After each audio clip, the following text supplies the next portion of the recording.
예, 오늘 수업은요. 국문학 역사에서 조선 시대로 가보도록 하겠습니다. 자, 여러분 교재로는요. 조선 시대에서 그 144페이지를 한번 펴보세요. 144페이지입니다. 자, 페이지 144페이지예요. 예, 안녕하세요. 안녕하세요. 예, 잘 들리시죠? 예. 예, 예, 예. 잘 지냈습니다. 예. 아이고. 아유, 정신이 없네. 오늘도 또, 예, 많이 안 들어오셨네. 아이고. 아니, 근데 그렇게 다들 왜, 근데 이렇게 일주일에 한 번 만나고 이런 게 참 좋은 건데, 바쁘신가 봐요. 뭐 오시겠죠, 뭐. 그러게요. 이 교수님한테 맨날 아니, 이렇게 부탁하는 게 죄송하네. 안 아니에요. 들어가지고. 일단 예. 뭐, 몇 분이라도 있으시면 좋죠, 뭐. 자, 144페이지를 보시죠. 그 조선 전기 중세 후기 문학 제2기인데, 자, 요 시기는 일단 고려 후기하고 조선 전기를 이렇게 비교를 좀 하시면 됩니다. 일단 조선 전기를 좀 이게 지금 이 책이 너무 좀 여러분 보시면 알겠지만 이야기가 장난이 아니죠. 그래서 예. 되도록이면 3월 안에 좀 끝내려고 하는데 이 책이 좀 바뀌어야 되는데 계속 안 바뀌네요. 이 책이 하여튼 뭐 어쩔 수 없죠. 그래서 여기 고려 후기는 이제 새로운 문학에 대한 좀 이게 너무 좀 약간 필요 없는 이야기라든가 이런 것들이 많이 들어있어. 신흥 사대부의 모색이라고 볼 수 있어요. 이 고려 후기는 이렇게 볼 수가 있겠고요. 이 조선 전기는 어떤 신흥 사대부 문학이 정착된다라고 보시면 되겠습니다. 신흥 사대부 문학의 정착 이렇게 이제 볼 수가 있겠습니다. 그리고 이제 경기체가라든가 이게 고려 때 불렸던 게 이제 경기체가, 또 시조, 가사 뭐 이런 것들인데 이런 것들이 이제 계속해서 이제 지속이 되죠. 조선 때로 가도 지속이 된다는 것을 알 수가 있고요. 자, 그래서 144쪽에 보면 이제 조선 왕조의 한문학의 정착이라고 나왔는데 이제 고려가 망하고 조선이 들어왔다 뭐 이런 이야기를 쭉 써놨어요. 그리고 144쪽의 두 번째 단락은 이제 고려 전기가 귀족 체제였다 뭐 이런 이야기를 쭉 했고요. 그다음에 이제 무신난과 몽골난을 겪고 나서 고려 후기에는 건문세족이라는 사람들이 권력을 차지해서 이제 점점 더 영역을 넓혀갔다 뭐 그런 이야기를 쭉 써놨습니다. 그럼 보시면 될 것 같고요. 자, 145쪽으로 넘어가겠습니다. 자, 그래서 이제 145쪽에 보면 이제 두 번째 단락에 세 번째 줄에 보면 고려 후기에는 신흥사대부가 모색하고 주장을 거기다 좀 밑줄 좀 쳐놓으세요. 145쪽의 세 번째 단락에 고려 후기에 신흥사대부 뭐 이런 말이 나올 거예요.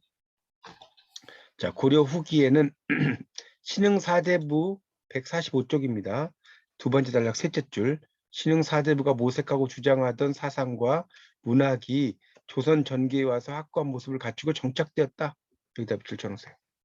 어려운 이야기 아니죠? 신흥사대부. 신흥사대부가 이제 조선을 만들었잖아요. 여러분이 이제 한국사하고 연결되니까 이 공부는 그렇게 이해하시면 될 것 같고요. 그 다음 줄에 제가 아까 이야기했죠. 경기체가 시조 가사에서 지속성이 인정됐다. 이거 밑줄 쳐놓으세요. 지속성이 인정됐다. 그거 알아두시고요. 그 다음에 이제 거기 위에는 좀 더 내려가고 다음 단락을 볼게요. 다음 단락에 보면 건국 사업파에서는 정도전, 저리충절파에서는 길제를 대표로 들 수 있다. 밑줄 쳐놓으세요. 그래서 이 정도전이 나오죠. 정도전. 그러니까 정도전은 조선의 브레인인 거 아시죠? 조선 개국의 예. 브레인이었고 이 저리충절파는 길제는 저리충절파니까 뭐겠어요? 고려에 충실한 사람이다 이렇게 이해하시면 되겠죠. 그래서 이제 그 밑에 그런 설명이 쭉 나와요. 그런 얘기니까 읽어보시면 될 것 같습니다. 하여튼 이제 우리가 조선이 세워졌을 때 여러분 아시다시피 조선의 건국에서 이 무와 무가 있는데 무는 이성계가 담당했고요. 문 쪽은 당연히 정도전이 담당. 그러니까 이제 뭐 정도전이나 이성계 이런 분들이 불교 쪽을 싫어하는 건 아닌데 세술은 세부되기 때문에 숭유억불을 한 거예요. 맞죠? 숭유억불이고 정도전이 쓴 책이 뭐죠? 불시잡편. 이게 정말 뭐랄까요? 놀라운 이야기인데 왜 놀라웠냐면 불시가 뭔지 아세요, 여러분? 불시. 이 불시가 무슨 불꽃 불시가 아니에요. 부처씨란 뜻이에요. 부처씨. 미스터 부다. Hey, Mr. Buddha 이런 뜻입니다. 그다음에 잡변은 뭐냐면 잡스러운 소리 그만하시오. 이게 고려 사람들이 보면 놀랄 노자죠. 에이 부처 씨 잡스러운 소리 그만해 이런 뜻입니다. 이게 불시잡변인데 이걸 통해서 이제 불교의 폐단을 지적을 하는데 그러면 이 불시잡변을 쓸 정도면 이 정도전의 실력이 어떻겠어요? 대단한 거죠. 그렇죠? 뭘 알아야지 비판할 거 아닙니까? 그래서 이 정도전의 이 지식은 정말 저도 이렇게 공부를 좀 많이 하긴 했지만 비교가 안 돼, 비교가. 우리가 이런 공부한 수준하고요. 저도 이거 불시잡변이라는 책을 한번 예전에 우리말로 된 것도 읽어봤는데요. 우리말로 된 걸 읽어도 너무너무 어렵습니다. 이 내용 자체가. 철학적이고 막 그래가지고. 하여튼 그렇습니다. 자, 146쪽으로 넘어가면 이제 정도전 권근이 수행한 사업들이 쭉 있는데 이제 특히 이제 정도전이 그 첫 번째 줄에 나오죠. 이제 조선의 어떤 핵심 역할을 했다 뭐 그런 이야기를 쭉 써놨어요. 뭐 나머지 좀 건너뛰겠습니다. 이걸 다 할 수는 없으니까. 네 번째 단락을 보면 그래서 권문세족이 가지고 있던 토지를 빼앗아서 전제 개혁을 단행했다. 그리고 통치력의 한계력을 드러낸 고려를 대신하는 새로운 왕조를 창업했다. 뭐 이런 건 다 아시는 거고요. 이성계가 나왔었고. 자, 그래서 이제 조선이 세워지면서 뭐가 생기죠? 악장이라는 게 생겨요. 악장. 제가 이야기했죠. 악장은 축포하고 비슷하다고. 이 악장은 축포하고 비슷한 거예요. 조선이 생겨지면서. 그래서 이제 거기 보면 무덕곡이나 문덕곡이나 이런 것들을 만들어요. 그러니까 이게 다 이성계를 찬양하는 겁니다. 무덕곡, 문덕곡. 그러니까 하여튼 그런 이야기고. 그다음에 이제 권근은 밑에 있죠. 이 정도전의 뒤를 이으면서 정도전의 생각을 풀이한 사람이다라고 보시면 됩니다. 삼봉 정도전. 여러분 단양에 가면 삼봉 도담 삼봉이라고 있어요. 담양에 가시면 도담 삼봉 있는데 이 도담 삼봉에 이 세 개의 봉우리가 이렇게 뭐 있거든요. 이게 이제 정도전이 이 삼봉이라는 거에서 이제 그 호를 딴 거 아닙니까? 세 개의 봉우리라는 거. 삼봉 정도전이잖아요. 그게 이제 도담 삼봉하고 연결돼 있는 거예요. 자, 그건 뭐 여담을 알려드린 거고. 자, 그러다가 이제 정도전이 아시다시피 피살되잖아요. 147쪽에 둘째 줄에 보면 이제 그래서 태조 때가 정도전의 시대였다면 태종 때는 권근의 시대였다. 이렇게 나오고 있습니다. 그래서 이제 권근도 그런데 이제 권근은 그 다음 단락에 보시면 147쪽에 세 번째 단락에 보면 새로운 왕조를 이룩했다고 자부할 수 있는 처지가 아니었고 조심스럽고 온건한 태도를 취했다 이런 말 나오죠. 약간 온건파적인 어떤 경향을 가졌다 이 정도 이해하시면 될 것 같습니다. 그 다음에 이제 8.1.3에 보면 원천석과 길재가 택한 길 나왔는데 이 원천석은 태종의 스승이에요. 이렇게 써놓으세요. 태종의 스승. 태종의 스승이고 이 사람은 이제 세상을 상당히 비판을 하고요. 그 다음에 이제 생애 자체도 예사롭지 않은 생애죠. 예사롭지 않은 생애를 보냈다. 일종의 이 사람도 뭐의 선구자일까요? 그럼 제도권 박인물이 뭐였죠? 제도권 박인물 방외인. 방외인의 선구자가 돼. 자, 누가? 원천석. 그렇게 이해하시면 됩니다. 원천석. 그래서 이제 거기 나오죠. 거기 밑에 보면 원천석은 고려 때에도 진사에 오르기만 하고 벼슬을 하지 않더니 조선 왕조가 들어서자 치악산에 숨어서 죽을 때까지 안 나왔다는 거예요. 치악산 원주에 가면 치악산 있지 않습니까? 거기 가서 죽을 때까지 종신이라는 거는 죽을 때까지라는 뜻이에요. 뭐 한자로 쓰면 마칠 종자에다가 이제 그 뭔가를 이렇게 마친다 이런 의미로 이제 쓰는 거고 그다음에 이제 몸신자죠. 이렇게 쓰죠. 몸신자. 종신. 종신토록. 자, 그래서 이제 하여튼 그래서 이제 나오라고 하니까 숨었다 이렇게 나왔지 않습니까? 그 밑에 방해인의 선구자란 말도 나와요. 넘겨보세요.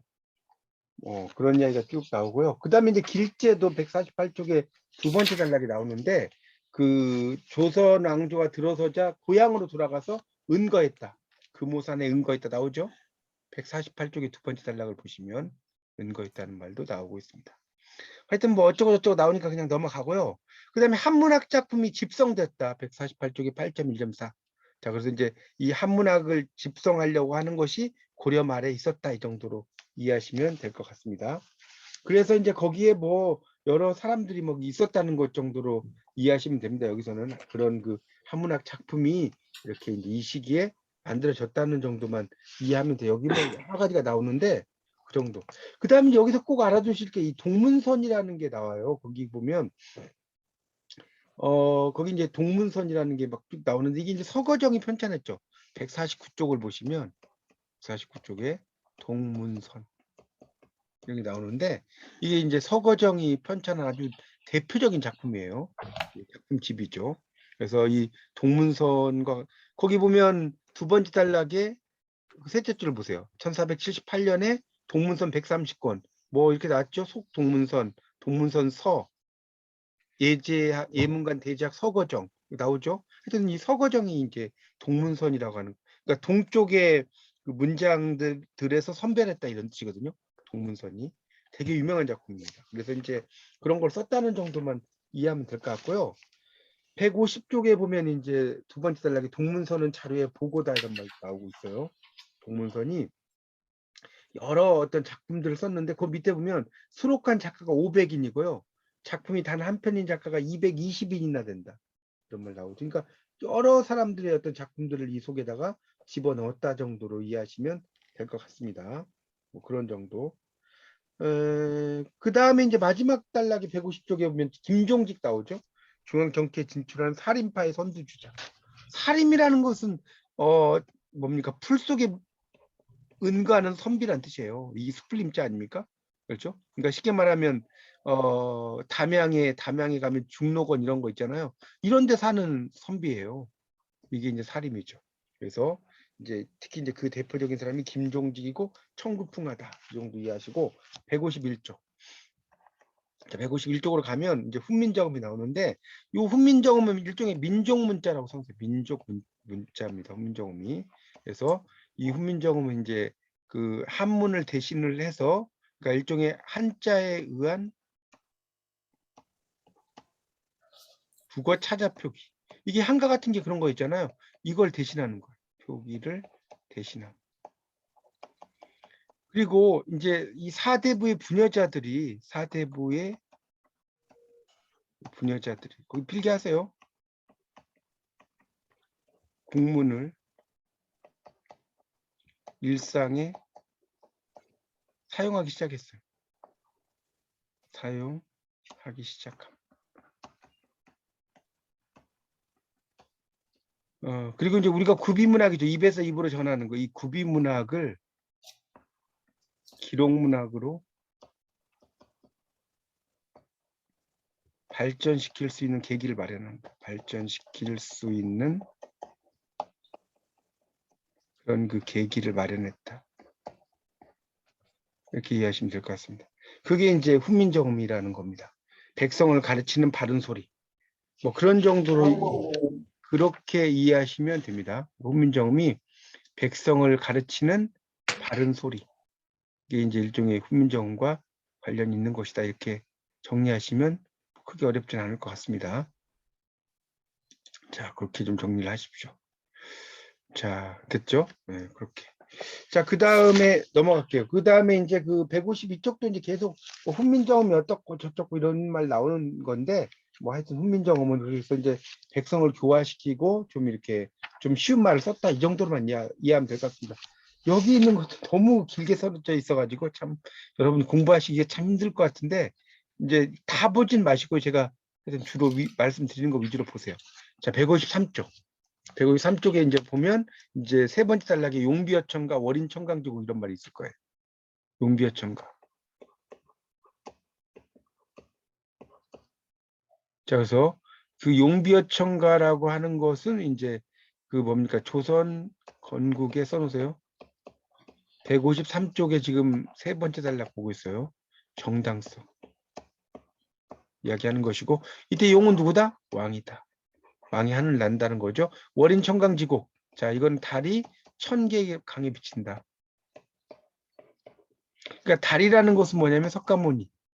이 석가모니의 대자 대비함이 1000개의 강, 1000개의 강이죠. 백성들에게 비친다.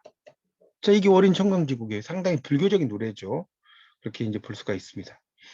그리고 이제 그런 한시와 우리말을 이제 발전시키는 작업을 이제 확대시켜 가지고 시조와 가사가 성장을 하는데 이왕, 태계 이왕도 있고요. 도산 12곡이라든가 이런 것들도 있습니다. 그 다음에 이두라는 게 그 밑에 나오는데 그 다음 단락에 이두할 때 이는 관리할 때 리자예요. 관리. 그 다음에 이 두라는 것은 이제 어떤 문구를 이야기하는 겁니다. 이두할 때 두. 그러니까 이게 여러분 이두할 때 두자가 재밌는데 이렇게 써요. 이두인데 이 두라고 하는 것 자체 이거는 독인데 이렇게 여러분 생각하시면 안 됩니다. 이게 읽을 독, 읽을 할 땐 독으로 읽어요. 그런데 이게 또 하나는 구절 이런 것을 의미할 때는 두라고 읽어요.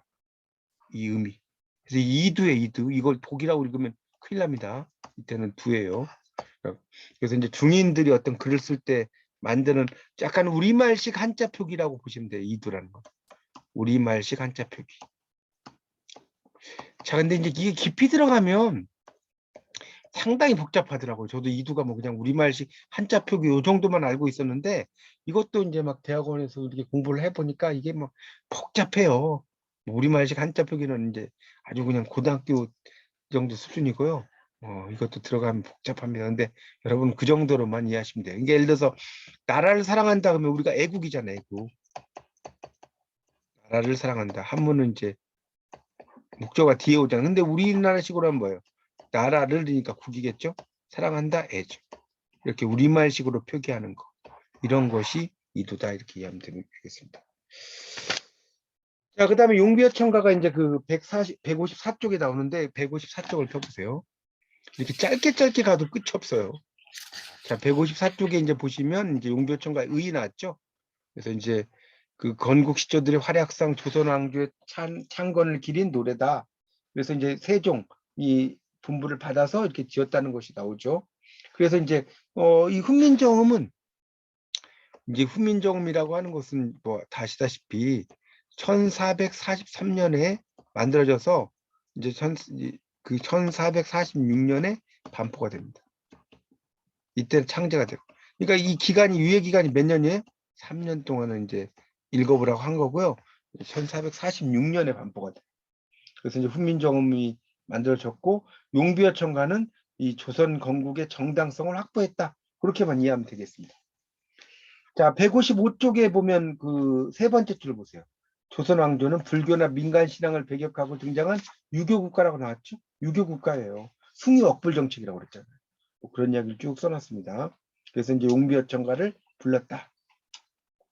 그 다음에 이제 거기 다음 단락 하나, 둘, 셋, 넷, 다섯 번째 단락을 볼게요. 여기 보면 동명왕편 이거는 동명왕편 이규보라고 썼어요. 이규보가 지었어요. 동명왕편은 이규보의 작이에요. 그러니까 일종의 뭐랄까 한국의 일종의 최초의 서사시라고 보면 됩니다. 그래서 주몽의 어떤 일대기를 써놓은 거라 이렇게 이해하시면 될 것 같습니다. 동명왕편, 용비어천가. 고대사를 한문으로 당대 벌어진 사건을 우리말로 노래한 점은 다르지만 노선에서 일치한다는 거. 동명왕편은 한시, 용비어천가에서는 중국의 제왕들의 행적을 앞세우고 중세 보편주의를 존중한다 이런 말이 나오고 있습니다. 하여튼 그런 영웅을 이제 이렇게 내세웠다라고 보시면 됩니다. 용비어천가도 마찬가지죠. 그런 영웅. 그리고 그 다음 단락에 보면 노래가 자체로 완결되지 않고 산문 주해가 장황하게 붙어있는 교술, 가르친다는 거예요. 가르치는 것을 중심으로 하는 서사. 서사시는 뭐예요? 우리가 서사시라는 것은 다 배우셨겠지만 1학년 때 뭐예요? 왕이나 신이나 뭐 어떤 일반 백성도 괜찮아요. 일반인, 평민 일대기를 쭉 써놓은 겁니다. 일대기를 그린 것을 서사시라고 하는 거예요. 꼭 왕만 있는 게 아니에요. 평민, 일반인도 있습니다. 그래서 우리가 최초의 그 서사시, 그러니까 최초의 한국, 최초의 현대 서사시 뭐죠? 이게 바로 김동완의 국경해방입니다. 김동완의 국경해방. 이런 건 기본으로 알아두셔야 됩니다. 그래서 이제 벌목군의 아내가 남편을 걱정하면서 이야기죠. 이 밤 남편은 두만강을 무사히 건넜을까?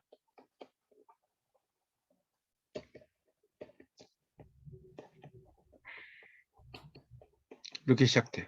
벌목군의 아내죠. 이 아내가 벌목군의 아내인데 이 벌목군의 아내가 남편이 무사히 이제 두만강을 건넜을까라고 하면서 과거로 이제 가는 거예요. 과거 이런저런 이야기들이 계속 나오죠. 이게 이제 바로 김동완의 국경의 밤이다. 그러니까 시적 화자는 여자죠. 벌목군의 아내니까. 자, 그 다음에 이제 156쪽에 이제 밑에 보면 그 8.3의 악장 경리체가 가사가 있었다. 이런 게 나오죠. 악장은 아까 이야기했죠. 악장은 뭐다? 일종의 축포다. 떴다방이다. 경기체가라고 하는 것은 주로 이제 그 백성들이 부르는 게 아니라 약간 귀족들이 불렀죠. 그다음에 가사하고 시조가 있다. 그래서 시조는 서정시, 나머지는 교술시다. 이 교술시라는 거는 가르치는데 초점을 둔다. 그다음에 그 밑에 밑줄 치세요. 악장은 나라에서 거행되는 공식적인 행사에 소용된 노래다. 이렇게 이 악장이라는 거예요. 그렇게 이해하시면 될 것 같고요. 자, 157쪽으로 가보겠습니다. 157쪽으로 가보면 157쪽이요. 자, 거기 이제 보면 그래서 이제 그런 그 악장과 경기체가 가사는 모두 음악이면서 문학이었다. 그렇죠? 그렇죠. 두 측면의 비중은 세 갈래에서 달랐다. 이제 이걸 좀 보죠. 악장은 이제 일종의 떴다방 같은 거라고 그랬죠. 그래서 조선의 창업과 더불어 통치 질서를 구현하는 예약을 정비하고자 해서 새로 지은 노래다. 이런 겁니다. 여기서 이제 하나 조금 여러분이 어려운 말이 정제란 말이 있을 거예요. 네 번째 줄에 보세요. 157쪽에. 이 정제는 뭐냐면 이 정자가 뭐냐면 바칠 정자예요. 이 제는 제주제자죠. 제주를 바친다. 제주를 뽐낸다. 누구 앞에서? 임금 앞에서. 이제 귀족 앞에서 자기 실력을 뽐내는 것을 정제라고 그래요. 이게 고전 문학을 공부하다 보면 이 정제란 말이 상당히 많이 나옵니다. 여러분이 그거 알아두시면 좋겠고요. 그래서 이제 그런 것들이 있었다. 그다음에 가사는 읊기 알맞죠. 읊기. 읊어요, 그냥. 이해가시죠? 그 가사라고 하는 것은 3, 4조가 계속 이어지는 거 아닙니까? 그다음에 경기체가는 이제 춤을 곁들이지 않고 그냥 노래로 불렀다. 옛날엔 다 이게 노래였어요. 그런 이야기를 써놓은 겁니다. 그다음에 이제 악장이라고 밑에 나왔죠. 악장은 그 보면 송도가라고 나왔죠. 거기 8.3.2로 내려가서요. 송도가, 송축가 이렇게 나왔는데 두 번째 줄 송도. 이게 뭐냐면 송이나 도나 전부 다 뭐냐면 기린다는 뜻이 길이다. 기리다가 뭔지 알죠? 약간 찬양하는 거예요. 기리다가 뭔지 어려우시면 찬양하다라고 써놓으세요. 그러니까 찬양의 노래가 송도가예요. 송축가도 마찬가지고 그런 것을 볼 수가 있겠습니다. 뭐 그 정도 하고 넘어갈게요. 이거 뭐 다 하려면 이 책 가지고 이번 학기 끝까지 해도 못해요. 158쪽. 그래서 이제 악장의 범위는 그런 넓게 볼 수도 있고 좁게 볼 수도 있는데 하여튼 이제 악장이라는 건 여러분이 이제 2학년 2학기 때 자세히 배우실 거예요. 용비어천가, 월인천강지곡 이런 것들이 있다. 이해하시면 될 것 같습니다. 그 다음에 이제 세 번째 단락에 보면 이제 정도전이 많이 만들었다고 나오죠. 정도전이 선도했다. 먼저 이끌었다는 거예요. 그래서 이제 뭐 여기 보면 납시곡, 납시가 뭐 쭉 여러 작품들이 있습니다. 몽금적 이런 것들이 있는데 특히 이제 그 납시는 이제 사람 중국에서 이제 온 사람에 대한 이야기를 써놓은 거예요. 그런 것도 나중에 자세한 거는 이제 여러분이 2학기 때 알려드리겠습니다. 여기 이제 몽금척을 좀 하나 설명을 하고 싶은데 몽금척은 꿈에 금으로 된 자가 보인다는 거예요. 금척, 금자예요, 금자. 이건 뭐냐면 옛날에는 이 자라고 하는 것이 뭐냐면 왕권을 상징했어요. 왕권을 상징한 거. 이해갑니까? 이 자라는 것이 그냥 우리가 수학에서 뭐 줄 긋고 이게 아니라 그래서 금자예요, 금자. 금척이라는 건 금으로 만든 자. 이게 금자거든요. 금척이거든요. 근데 몽금척이니까 뭐예요? 꿈에 금으로 된 자가 보였다는 거예요. 꿈에. 그러니까 이것도 다 이제 나라를 이제 만들기 위해서 이렇게 이제 하나의 뭐랄까 신화적으로 만든 거죠. 새로운 나라를 만들기 위해서 보니까 꿈에 금으로 된 자가 딱 있었어. 그걸 받았어. 이건 뭐예요? 이거는 예시다 이런 이야기죠. 조선이 만들어진 것은 예시다. 신도가라는 것은 새로운 도읍지라는 뜻입니다. 이거 신도가 되게 유명한 작품이에요. 정도전이 이제 지었는데 새로운 도읍지라는 의미입니다. 지금은 뭐 작품이 나온 건 아니니까 그냥 이런 작품이 있나 보다만 하고 넘어가세요. 그리고 이제 그 밑에 단락에 158쪽에 보면 이제 여음구가 있다는 거. 아의 다롱들이 이게 계속해서 나오게 된다. 주로. 자, 159쪽. 그리고 이제 권근의 악장도 있었다. 이런 게 쭉 나오고요. 하여튼 이제 특히 이제 감군운이라는 작품이 있어요. 거기 159쪽으로 가서 두 번째 단락의 넷째 줄. 임금의 은혜를 느낀다. 감군운, 임금의 은혜를 느낀다. 이게 감군운입니다. 그래서 이제 쭉 나와요. 자, 경기체가 이것도 계속 이야기했죠. 경기체가는 경기 어떠하니 있고 이런 이야기. 그러니까 이때 경기는 경기도가 아니에요. 광경이 광경. 광경 그게 어떻습니까? 이거죠. 경기체가. 그렇게 이제 보시면 될 것 같고요. 그래서 이제 거기 그 세 번째 단락에 보면 형식은 일정하면서 이제 분류가 됐고 권군의 상대별곡. 이때 상대가 뭐냐면 요즘으로 말하면 사원부예요. 사원부. 왜 사원부냐면 상이 무슨 상자예요? 서리 상자죠. 서리빨 칼날진 곳이라는 거예요. 그래서 상대 별곡이라고 하는 거고 이제 별곡은 그냥 붙인 명칭이죠. 그래서 상대 별곡 같은 것이 있다. 그렇게 이제 이해하면 되겠습니다. 그 다음에 이제 160쪽으로 가면 이 경기체가가 이제 존중이 되니까 이 승려들도 이제 경기체가를 많이 받아들였다는 것이 나오는데 특히 이제 이 경기체가는 불교적인 노래가 많이 듣었다는 거예요. 불교적인 노래가. 그게 이제 어디 나오냐면 네 번째 줄 볼까요? 네 번째 줄. 자, 이게 좀 재밌죠? 거기 미타참부터 밑줄 쫙 쳐보세요. 어디까지? 미타 경창까지. 자, 이게 이제 재밌죠? 뭐가 재밌어요? 자, 뭘로 끝나요? 전부 다 찬으로 끝나요. 자, 찬찬찬이 찬찬찬. 노래도 있죠? 술잔을 부딪히면 찬찬찬. 그래서 이 찬찬찬이 나오면 전부 다 뭐다? 불교적 노래. 이거 시험 문제 되게 잘 나옵니다, 이거. 제가 잘 나온다는 건 잘 알아두세요. 그러니까 이게 찬찬찬이 나오면 전부 다 뭐다? 불교적. 그러니까 이 찬은 누굴 찬양한다? 석가모니를 찬양하는 거예요.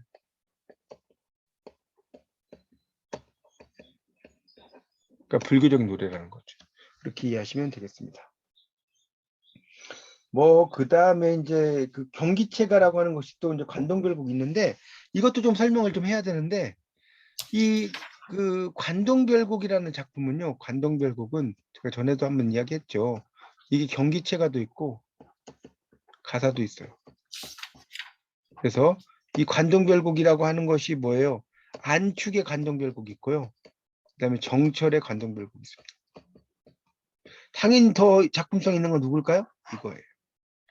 안축의 경기체가는 별로 영향가가 별로 없습니다, 솔직히. 네, 근데 그런 안축의 관동별곡을 하나의 폼을 가지고 이제 정철이 만드는 거죠. 관동별곡. 아주 명작이죠. 강호의 병이 깊어 중림에 누웠더니 뭐 이렇게 나오거든요. 내가 자연을 너무나 사랑을 해서 대나무 숲에 누웠다. 이게 요즘 말로 하면 중록원에서 은거했더니 이런 뜻이에요. 관동 800리의 그 방면을 맞디시니 나에게 이제 어떤 뭡니까 직책을 준 거죠. 뭘 줬어요? 관찰사의 직책을 줬죠. 그래서 이제 성은이야 가도록 끝이 없다. 그러니까 임금님의 은혜 고마워하면서 이제 관동 지방을 돌아다니면서 쓴 책이 이제 관동별곡입니다. 자, 그다음에 그 유명한 정극이 나오죠. 그 밑에. 자, 160조. 이 정극이는 정극이라면 뭐죠? 대표적인 작품이 상춘곡이 상춘곡. 봄을 감상하는 노래. 이걸 썼죠. 이 상춘곡은 여러분 진짜 명문이에요, 명문. 저 고등학교 때인가 이걸 외워야 돼 막. 그것도 모르고 막 외웠어요. 기억나세요?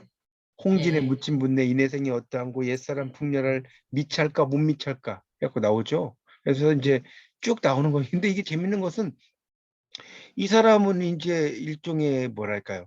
은걸 한다면 이게 정극인 상춘곡이 요즘으로 말하면 어디냐면 위치가 어딘 줄 아세요? 이 정읍 쪽이에요. 정읍 쪽. 정읍 쪽이에요. 정읍 옆에 태인이 있죠. 신태인 태인. 이쪽이 바로 이 상춘곡의 고향이에요. 그래서 여러분 참 이 코로나가 좀 풀리고 이러면 이런 데도 가고 막 그래서 보고 해야 되는데 이게 참 하여튼 그래서 이 상춘 마을이라고 하는 게 있습니다. 실제로. 그래서 그곳에서 이제 쓴 것인데 자기는 뭡니까 그런 그런 곳에 자연에 왔는데 자기가 온 곳은 자연이 아니고 이상향이다. 뭐 이런 이야기예요. 내가 온 건 자연이 아니고 여기는 이상향이다. 여러분 나는 자연인이다 이런 프로그램 있어요. MBN에. 여기 보면 그 사람들한테 물어보세요. 나는 여기가 정말 신선이야. 나는 신선이야.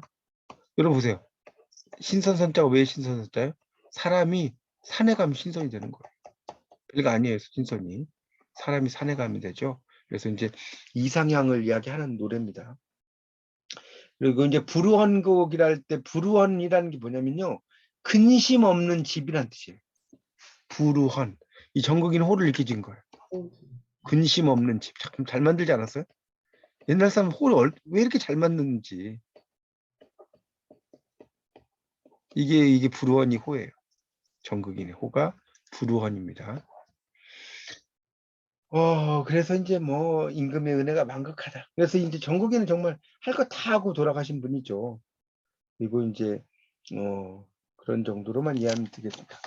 자, 그다음 넘어갈게요. 161쪽. 뭐 김구는 이런 거 몰라도 되고요. 그다음에 이제 경기체가 이것도 넘어가고 사대부 가사로 넘어가겠습니다. 8.3.4에 사대부 가사. 자, 그래서 사대부 가사는 세 번째 줄 나오죠? 상춘곡.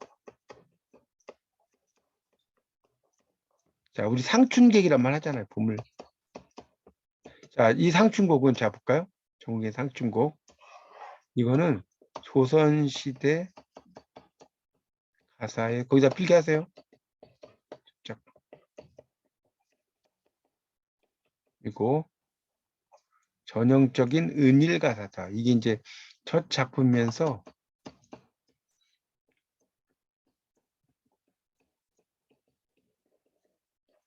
전형적인 은일 가사다 이렇게 이해하시면 될 것 같습니다. 거기 뭡니까 상춘곡이 나오죠. 거기 한 두 번째 단락 넷째 줄에 두 번째 단락 둘째 줄부터 제가 아까 태인 나왔죠? 태인 나오잖아요. 태인에서 만년을 보내던 무렵에 정국이는 살림처사로 살아가는 걸 만족스럽다. 그래서 임금을 향한 마음과 은거에 대한 차찬 이런 것들이 같이 있다는 겁니다. 그리고 사대부의 삶을 수리하는 은일 가사의 시초가 되었다는 말 나오죠. 밑에는 읽어보시고 넘겨보세요. 그리고 이제 162쪽으로 가면 셋째 줄에 조이의 만분가가 있어요. 그러니까 만분가라는 말 참 재밌죠. 만분가는 뭐냐면 만번 분하다.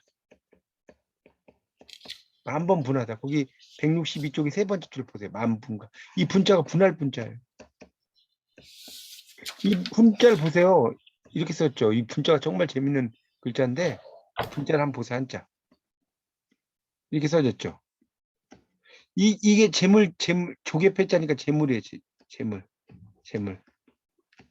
자, 재물을 한 500억 정도 가지고 있어. 내가. 근데 당신은 암에 걸렸습니다. 6개월밖에 못 살아요.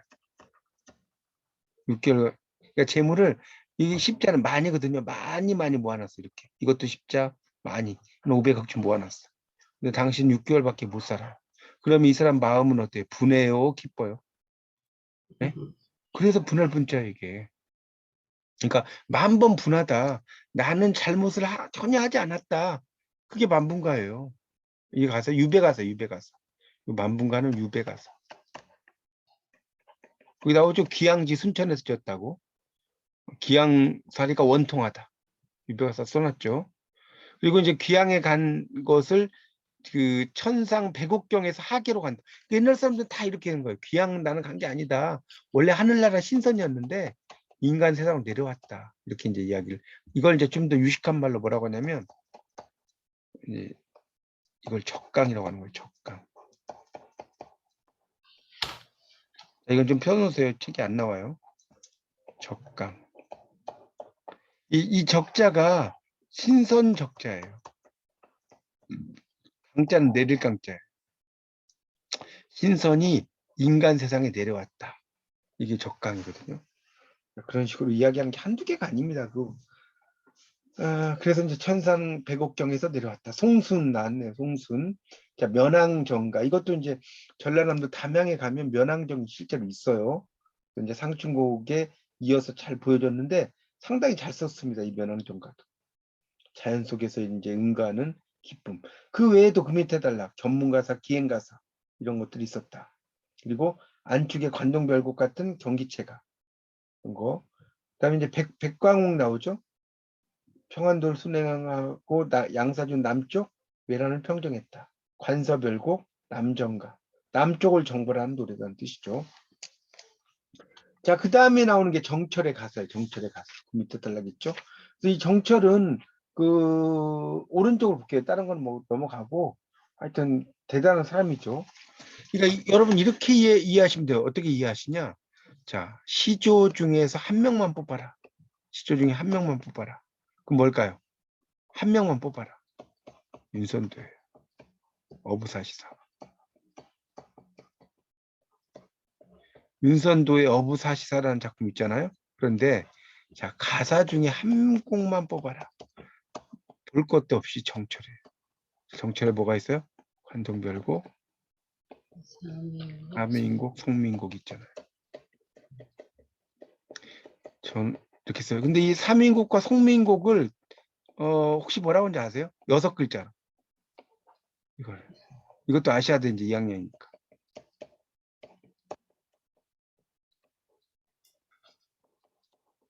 이걸 전후 삼인곡이라고 하는 거예요. 아시겠어요? 왜냐면 송민곡은 삼인곡 속편이잖아. 맞죠? 맞잖아요. 그러니까 삼인곡의 전편과 후편이다. 그래서 전후 삼인곡이라고 합니다.